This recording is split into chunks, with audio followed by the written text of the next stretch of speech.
Well, good morning everyone, and thanks for being here on the first session of the first day of this amazing event. And can we start off by having a massive round of applause? He may not be in the room today, Daryl, for putting on such an amazing event. Thank you, Daryl. I'm going to start off with some audience participation. If I asked you to fill in the blank, what would you say? YouTube is... Come on, chat up, don't be shy, I know it's early. Yeah, it's a good one, yes. Shocking, yeah. Idiots, yeah. Yeah, see where you're coming from. Let me give you mine. Good answers, all of them. Let me give you mine. But I would always say to anyone, especially when they're just getting started or with their kind of hit of a roof, YouTube is hard. Yeah, YouTube's really hard. The reason that you're all sitting here today and you've bought a ticket to this event to speak to nerds like me and clever people like Daryl and Nick and Tim and the like is because YouTube's hard. If it was easy, you wouldn't need to learn anymore. And everyone would be sitting on a beach in Thailand somewhere like Nick Nimin. But most people's journey on YouTube looks something like this.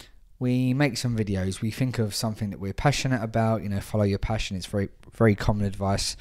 We scratch our own itch, or if we're marketing a product, then sometimes our hand is a bit forced of what kind of videos we make. So we make some videos. If we're really lucky, we're going to find an audience for those videos. And then that audience is hopefully going to give us some feedback, whether that's in the form of YouTube viewers' feedback can usually just be with their views, if people are watching or not. That's usually some kind of good feedback. But maybe, comments, likes, shares, chat in live streams, stuff like that. You might get a few messages, a few emails. And we take that feedback, we create a feedback loop, and we try and make some even better videos based on the feedback that we get. But what if, let's just say, what if your corner of the internet was so your corner of YouTube was so crowded that you couldn't find that initial audience? Or worse still, your corner of YouTube was totally empty. No audience, no feedback. And so we end up without that feedback, and we end up making the wrong videos. Not necessarily bad videos, but not necessarily the videos that we should be making. Let's look at another scenario. We make some videos. We're lucky enough to find an audience, but they're not necessarily the audience we set out to make. They might not be in the same demographic. They might not be in the same part of the world. Or they just might not have the kind of spending power that you want. Or they may not be in the market for what you're selling. They may just enjoy your videos. So then the feedback that we get isn't really, the kind of focused feedback that we need. And then the whole chain is poisoned, for want of a better word, and we end up making more bad videos. Now, Tom, I know what you're saying. How can you make bad videos? We've found an audience, we're getting views. How can you make the wrong videos? I understand what you're saying, because you've scratched your own itch. You're seeing the videos that you wanted to see. You followed your vision. How can you be wrong? You know your market better than anyone. And of course, you've had some success. But I've got some news for you guys, and it's not good news. This isn't about you. One of the biggest mistakes I make is that you make everything about yourself. This is not about you. This is about your audience. And if we don't put our audience first, you will never have a successful channel, or at least not to the success, to the scale that you really want. But what if there was a way where we could put our audience first? What about if we could find out what our audience wanted to see and get that feedback before we'd even made a single video?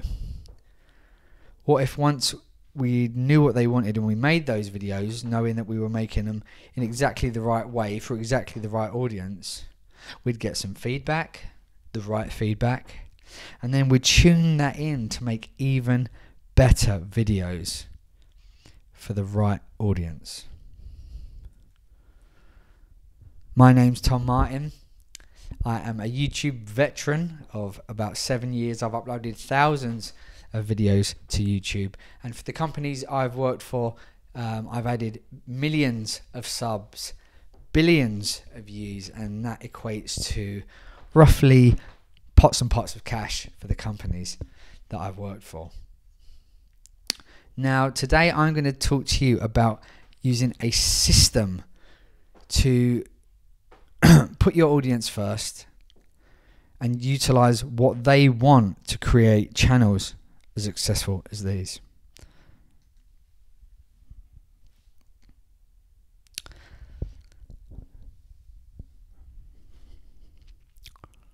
No more using your gut.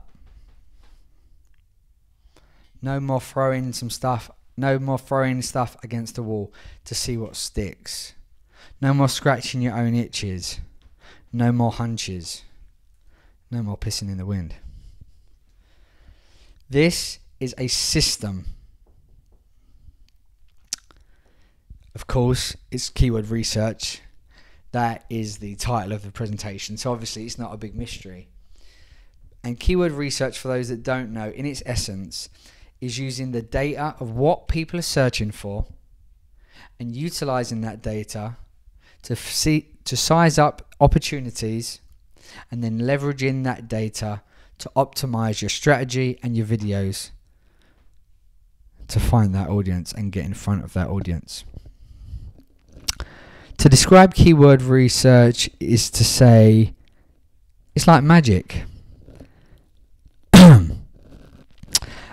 Maybe not magic, because magic, it's not real. It's hocus pocus, but it's more like mind reading. Well, maybe not mind reading, because mind reading is still a kind of bit of jiggery pokery. It's more of a science. It's hard data. No guesses. No hunches. Data. It's the science of audience. We're able to tell exactly what our audience want, exactly the size of that demand, and the exact language that they're using to search for it. No more pissing in the wind. So this system that I'm going to teach you today is based on 3 pillars and a 3-step system. First of all, we research. We find out exactly what people are searching for. Then, using that data, we build a strategy, and that's a channel strategy and a content strategy around the results of that research. And then we optimize.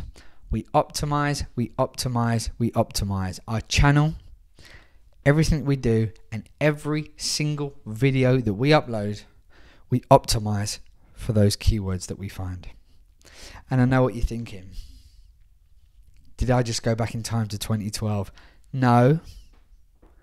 Video optimization, tags, titles, descriptions, SEO still works today in 2012.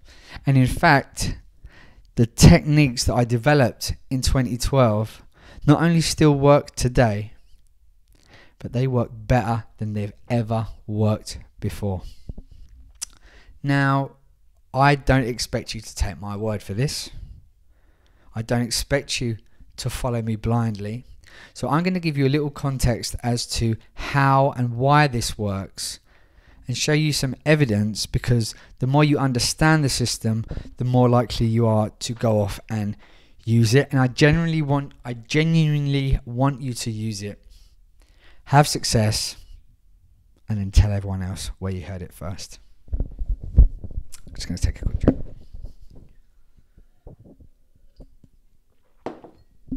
Has anyone heard or seen this recently?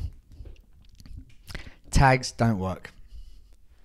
Anyone seen this recently on Twitter, on YouTube? YouTube's broken, whatever. Anyone seen it in recent videos? And I'm sure you've seen it in Facebook posts, stuff like that. Tags don't work. Now I'm going to tackle this head on. And Just quick show of hands. Who agrees with this? Yeah? Good, good, good. All right. So I want you to quote me on this. I'm not just... I want you to get your phone out right this second. Now, everyone in this room, take your phone out. And I want you to take a picture of this slide, open Twitter, quote me on this. Everyone ready? In 2018 and in 2019, tags do not work. In 2018, tags do not work like they used to. Tags don't work like they used to in 2012. Back then, you could just fill the box up with keywords, and YouTube wasn't as sophisticated enough to know when those keywords were quite relevant or not to the video that was being uploaded. Now it is, and maybe tags are not as important on a single video level. I'm going to show you how it works on a wider level and can be super effective and more effective than ever. So how can I have a YouTube presentation without a video? So roll VT. What's up everyone, I'm Adrian from Yoga with Adrian, and that's Benji. Behind the scenes today, I'm creating yoga practices that people can do anywhere.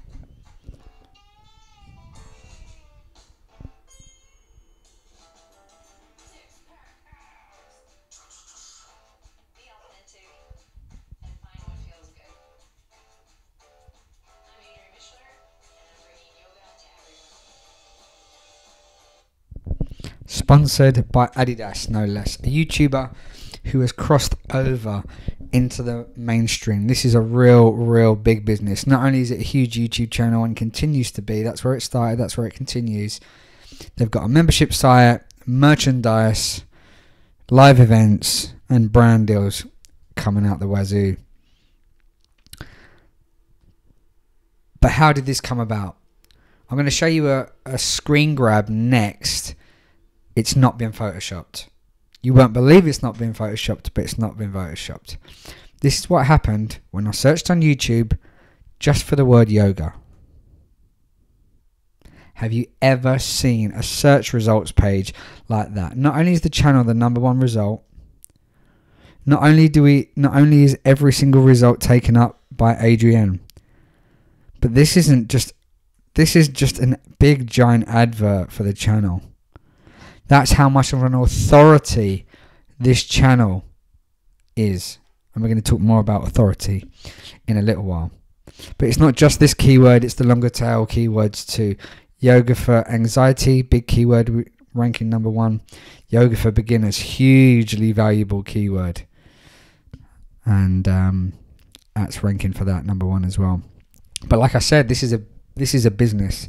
And this kind of success allows you to leverage your IP off of YouTube to do stuff like this. This is the Alexandra Palace in London. 2,600 people doing yoga at the same time to Adrian, somewhere there on the stage. But how did this all come about? How did they get a business like this? How did they get search results like that? I will let them speak for themselves, kind of. Let me introduce you to Chris. Chris is the brains behind the operation. He's the producer. He produces the content, but also runs the channel, runs the business. And the TLDR of all of this is keyword research. Keyword research allowed them to grow the channel that it is today and to maintain it, keeping their rankings as it is. But what does it look like on the back end? What does this mean for views? What does this mean for ad revenue, for people that are not creators, for rights owners, media companies? Hands up, any media owners, rights? Yep, cool. Well, here's another example of what happens. And it doesn't just have to be, you know, these guys use this from the start, but what happens if you've got a channel where you didn't start off with this system? So I took over the strategy for this channel beginning of last year. And it was down on its lowest point, doing about 10 million views a month. You can ignore this spike. This is an anomaly from Social Blades data. It's actually incorrect. It was averaging around 10 million views per month, and that sounds like a lot, and it is a lot, but for this channel it was lowest point since the channel had begun. We implemented this system when I joined in April 2017, doing about 27 million views a month. By the time I'd left about 14 months later, we're looking at 162 million views a month. And to show how much the YouTube really loved us at this point, we'd gone from 75,000 subs every month to about 800,000 a month. The channel is now about to hit 10 million. When I took over, it was about 3 million. Massive change. No new content on this channel. Absolutely nothing new that wasn't already available either on the channel or on other channels on YouTube. Just a new metadata system. And if you're worried that you've already got a channel that's 5 years old, this channel was about 7 years old when we implemented this system. This stuff works. So how does it work? 5 steps. Oh, so if anyone tells you tags don't work anymore, please point them to that channel. To show you the system in action, actually what we do. This is a channel called The Haunting Hour, launched last year. If anyone's heard of it, it's a Canadian TV show, a bit like Goosebumps, great TV show. So what we do all of the keyword research up front, and I'll be teaching you exactly how to do it. Hold your horses. What we do, we put the keywords, make sure they're in every single title of the video. We use upload default tags across our entire channel. So every single video on the channel will have the same 6, 7, 8, 9, 10 tags. We then have category tags. So any themes or formats, types, styles that run, any kind of concurrent threads that run through your video catalog. We should have clouds and buckets of tags that are associated to those categories too. And then we have a keyword rich blurb, which is identical, that sits in every single video. And what we're doing here, and this is the key, this is the money for any YouTube channel manager out there. And if you're a creator, you're a channel manager too, so you need to change your mindset to think about this stuff. Is we're not just trying to get views on every single video. We're creating a channel experience which is keyword rich, keyword optimized, but audience first, and we're engineering the relationships between our videos. This is really your job when you've got your channel manager's hat on. We're engineering relationships between our videos, because what we're basically doing is saying to YouTube, when a viewer gets towards the end of a video, is obviously they like that, they enjoy that, this is what is most closely related to that video, and because of that we absolutely dominate the suggested sidebar and search, and these are organic, long-term, sustainable views that grow channels. They can be explosive, but really they're slow, steady growth, consistent footprint on the platform, consistent revenue month after month. Here's an example of what happens when you don't use a system like this. These are the suggested videos from a channel that I was auditing, and this is from the first video I took, and the creator, really cool channel, great guy, but just didn't have this metadata system set up, and he averaged only taking up about 2 or 3 of the 20 spots available in suggested, none of them in the top 5.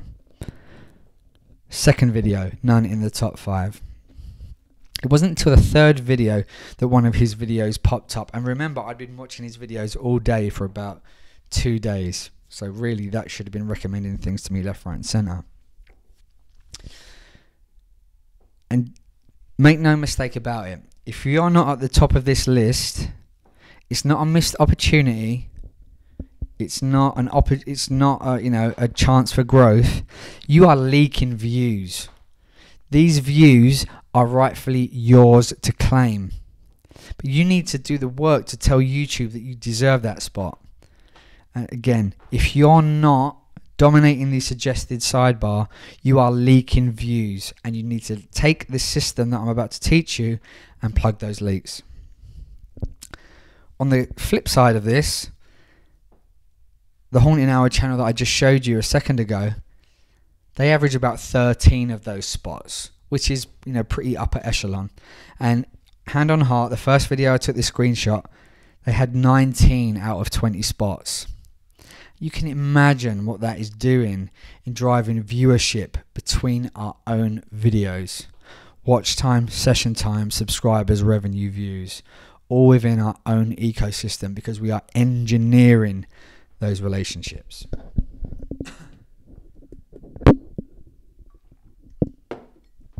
So this is it, what you've all been waiting for. I'm going to take you into, this is the first time I've ever taught this anywhere publicly, apart from people that have worked directly for me.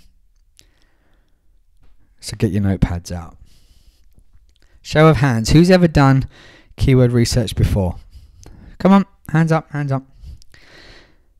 Keep your hands up if you've used any tool that is not, keep your hands up if you've used any tool that is not vidIQ. Bad news, guys. You're pissing in the wind. This is vidIQ. More accurately, it's the web app keyword research tool for vidIQ. Basically, you pop in an idea or keyword, seed keyword, and it will spit back the exact keyword data for that key term, as well as spitting out a whole host of related keywords for you to use. Before you go and sign up for anything, wait till the end. I'll show you how you can get a free trial of the paid version. So what data is actually within this tool that we can use? So first up, I've popped in Saved by the Bell. Quick aside, while I've got this platform, there is some nasty, nasty propaganda going around that Zach Morris is trash. It's fake news, everyone. Don't believe it. Oh, just for you. So we've got related score. So that is from the seed keyword, how related in topic is the suggested keyword. Search volume, and this is the real value here. This is the only tool on the market at the time of going to print that has the actual search volume data, the exact number of monthly searches for that keyword term on YouTube. No scores, no trends, actual volume data. Search score, this is a score out of 100 of the search volume, but we don't need that because we've got the actual search volume. Competition score, so out of 100, how hard is it to rank for this in search? And then overall score, which is a really handy calculation between search volume and competition score. So you're looking for the higher number, the better the opportunity. And the number of words is self-explanatory, but not really of much use to me. So 5 steps in this system. First of all, we harvest as much keyword data as we can. 2, we cleanse, we get rid of all the duplicates and any suggestions that are irrelevant to our niche. We analyze, and we start to assign value, and we start to order the data so we can use it. We sort it so we can actually use it on the YouTube backend in our channels. And then we implement that by optimizing our channel, and every single video that we upload is optimized for keyword data. The best way for me to show you how this works is a real life case study. So today we're going to do the keyword research for a real channel that will be set up. I don't have time to do it on the spot, so I've kind of done it in advance to share with you how the system works. But recently I was speaking at Video Marketing World in Texas, amazing place.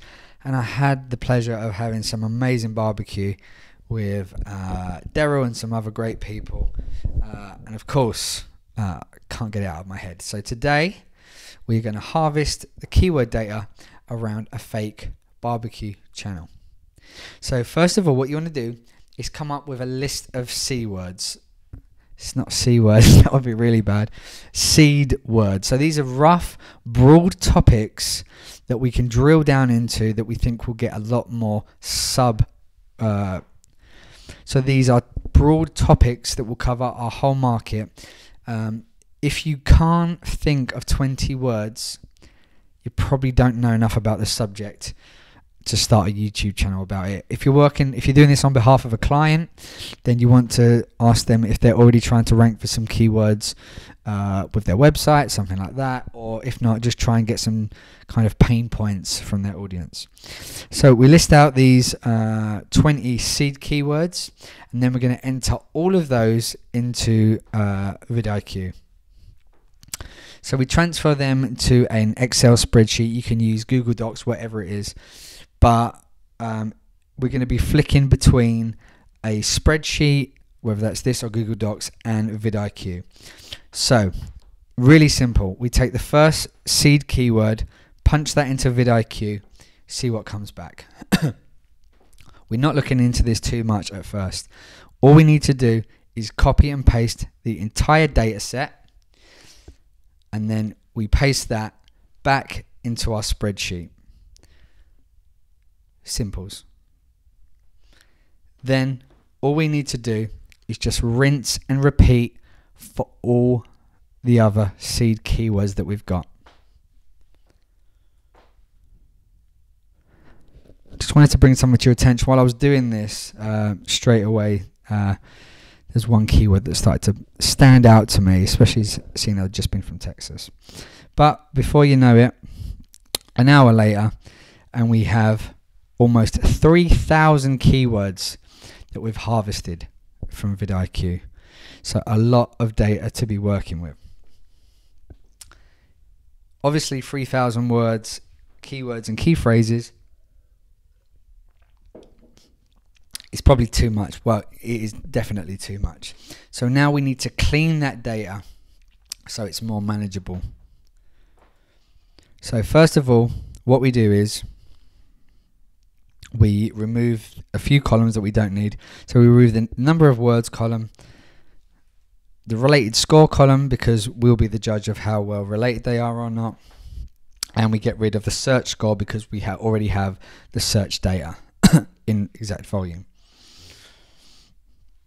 Now what we do is we're going to delete any keyword that has returned a search volume of 0, because it's, what's the point of trying to target something that's 0?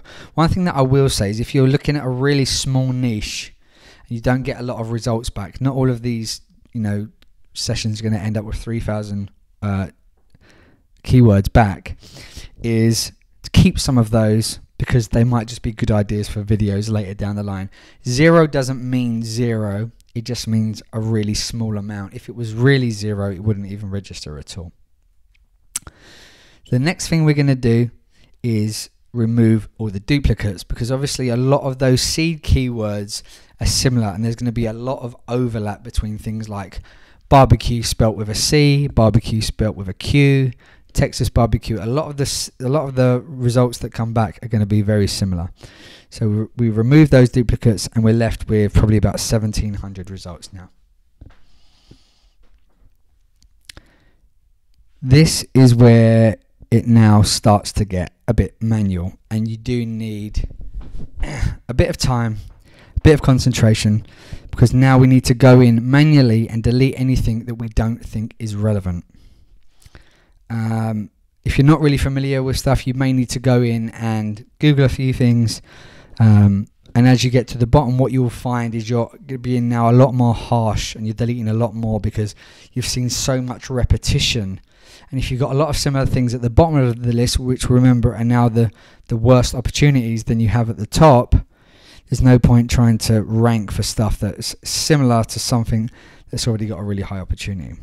So now we're left with just 300 keywords to use. We're now going to start to analyze and assign values to the keywords that we've got left. We're going to add in a few columns. The first column is going to be, like we said before, with any, I like to call them strands or buckets, but it's basically any category or any themes that run through the channel. So if it was a tech channel, you might have a category of unboxing or reviews or comparison videos.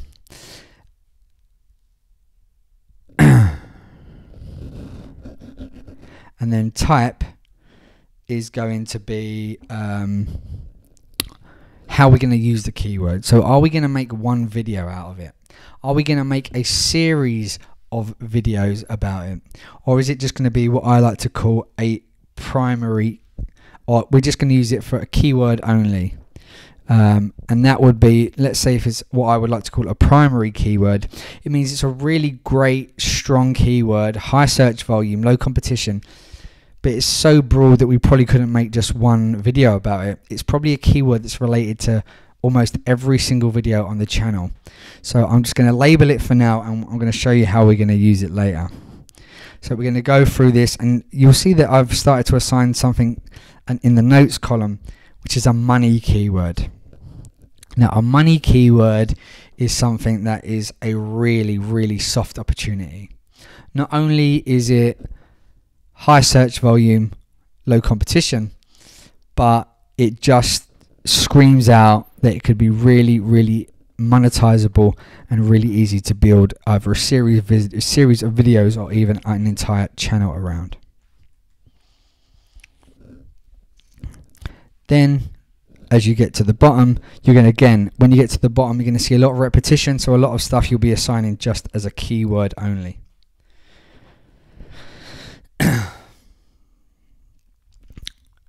So we've got everything analyzed, we've assigned a value to everything. Now we need to get it into an order so we can actually use it. Tom, somewhere in there you need to get out in about intent and the ED story. Right, let's go back to the start of this video.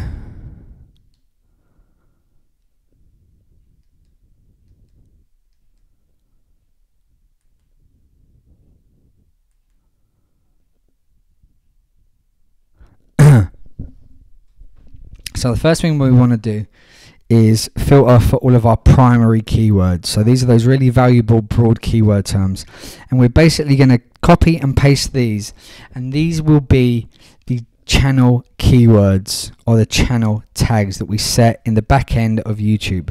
So these are really broad terms that would be happy for the entire channel to be associated with, and we can, because I think you're allowed about 20 channel tags roughly, depending on characters.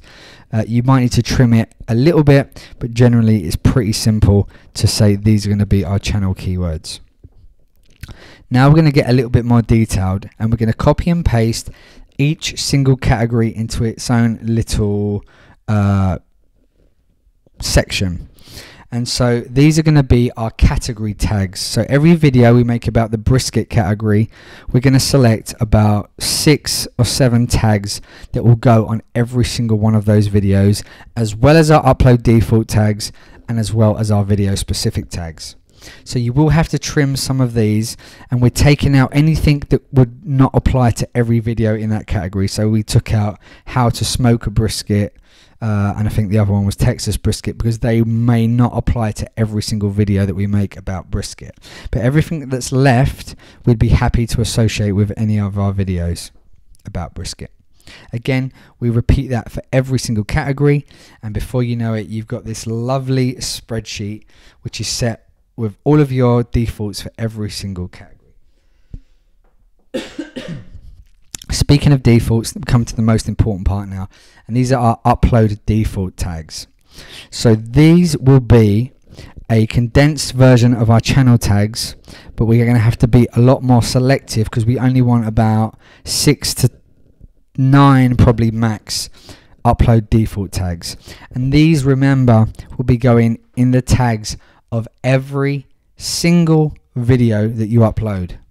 So these must be broad enough to cover all of your videos, but not so broad as to kind of you're going against too much competition, which is why I'm removing here how to cook and recipes, because they're just too broad. I'm then, you know, vying against every cookery channel and not just barbecue channels. Quite a lengthy process, so I'm going to skip forward this, but we're going to end up with these 6 or 7 absolute beauties that are going to be hyper relevant and hyper powerful, because remember, we're putting this on every single video on the channel, and we are engineering the relationships between our videos. Engineering relationships. There's this one keyword that I just cannot get out of my head. It's following me everywhere. I'd been to Texas recently.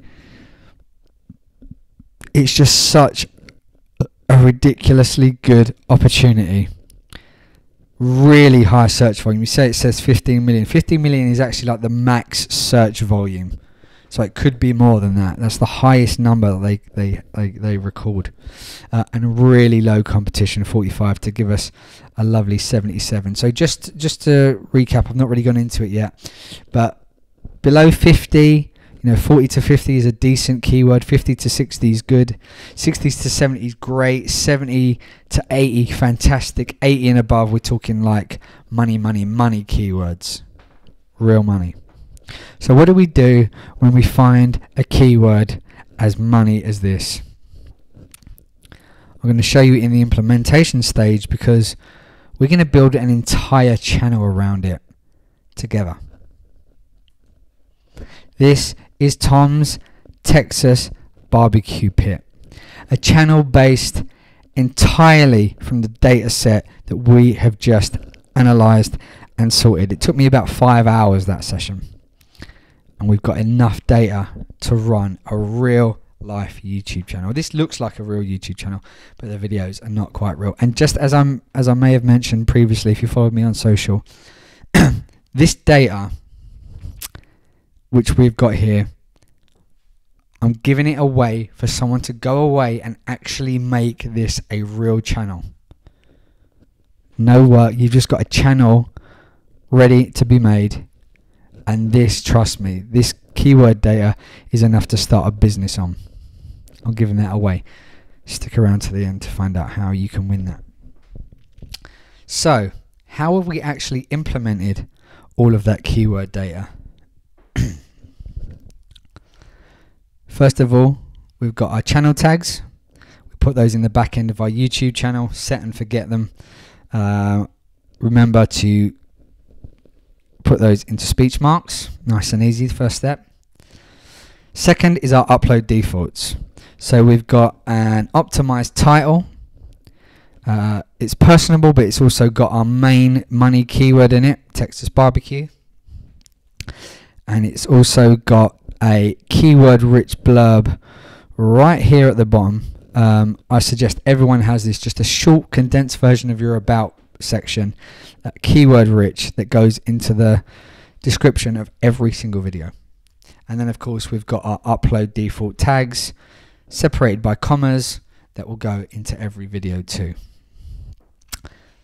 Before we upload a single video, we want to get this right, because this is one of the most underutilized weapons of a YouTube channel, the about section. Not only are humans coming here to check, but this is one of the few places where you can affect the SEO of your channel on a channel-wide level. So we'll see that this is chock-a-block full of our keywords. So Texas barbecue recipes, Texas barbecue recipe, barbecue chicken, you get the picture. Absolutely chock-a-block. But this is not spam. This is not black hat. Nothing we're doing here will contravene YouTube's terms of service. We're simply giving YouTube a helping hand. But remember, we're doing this as an audience first. So everything we do is written for humans and written for clicks too. So let's look a little bit closer at this language. If you're here looking for the best recipe, then you're in the right place. We got you covered. You get the picture. This is all about the audience. What's in it for me? What's in it for, not me, what's in it for them? Because that's what they're asking. What's in it for me? And we're answering that question. So here we go. When we go to upload a video, all of our upload defaults are here, ready and waiting, nice and efficient. And then we just start to layer on top of it. So we start to add in our category tags. This is a fake, this first example upload is a chicken video. So we're layering on our chicken category tags. So every video about chicken will have these. And if you're using vidIQ, you can actually set up tag templates. So this becomes even more efficient. And that is even such a huge benefit of this system. Is not only is it like super ninja SEO stuff, but it's dead efficient. Because we're using so much of the same metadata, it almost becomes a copy and paste job. So it's also super efficient as well as super ninja. So we add in our category tags and then we put in the video specific stuff. So we've got our keyword rich video title, and this is actually one of the keywords that were suggested to us. We've got a keyword rich unique video description, because on every video we need unique metadata too. And then we've got video specific tags, because we never want 100% of our metadata to be the same. And then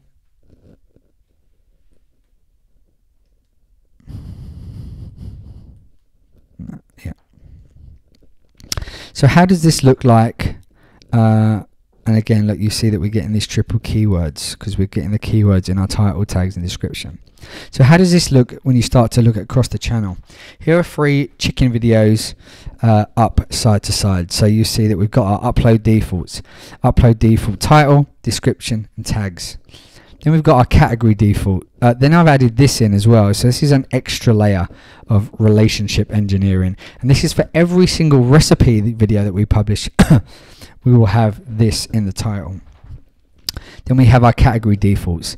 Every chicken video will have its own little blurb in the description, as well as a playlist. It will have its category tags. And then we have the, again, so if you look here, how much of this overlaps?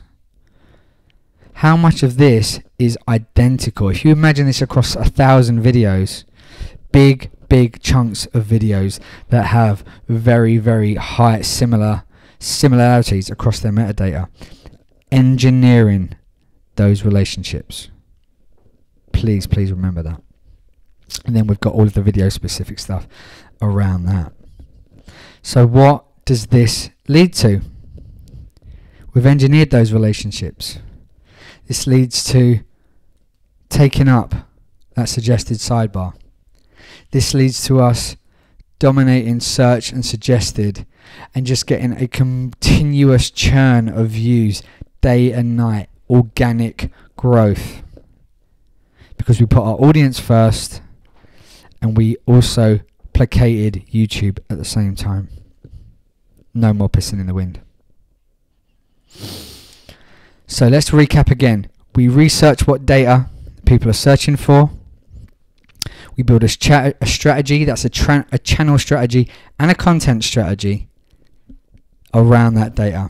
And then we optimize every single video around that data. Simple. That's the good news. The bad news is YouTube is only the world's 2nd largest search engine. What about Google? And what about when you're creating metadata for your Amazon videos, or planning to create videos for Amazon, or Facebook, now that Facebook gives you the option to add your own tags? Don't know how useful they are, but you'd probably have to speak to Gavin McGarry about that. But how do you do keyword research for other platforms? And also, you know, coming back to Google, they love to have video in the results. Here we've got a YouTube video here. We've got a native video here from Fox. Another YouTube video, and Dailymotion. Who remembers that? Anyone old enough to remember that? Or French? Apparently it's big in France, yeah. This is a tool called Longtail Pro, and this is the Google equivalent of the vidIQ keyword research. So just like before, we add in our tags, add in our seed keywords, and it sends back these results. The results we get are the competition, the average competition score, the keyword volume, how many searches, and then some extraneous some extra data that we don't really use, such as what are advertising bids.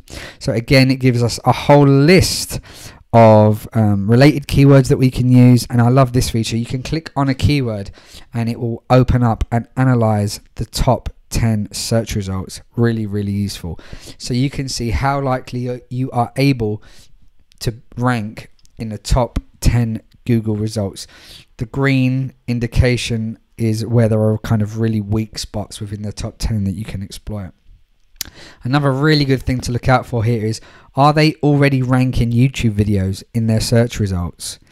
Here they're not, which to me is a bit of a red flag, because if they wanted to be ranking YouTube results for this search term, they would be, and the fact that they're not means that they would rather refer people to written recipes. But if you have a set of SERPs that have got a lot of YouTube videos in it, it means you're much more likely to be able to get some of that juicy YouTube traffic.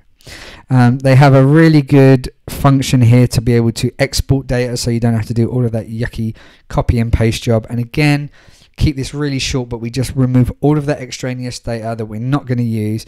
We're going to keep it to competition and search volume. We don't have an overall score here that it gives. So what we do instead is we can just divide one by the other to give ourselves a pretty basic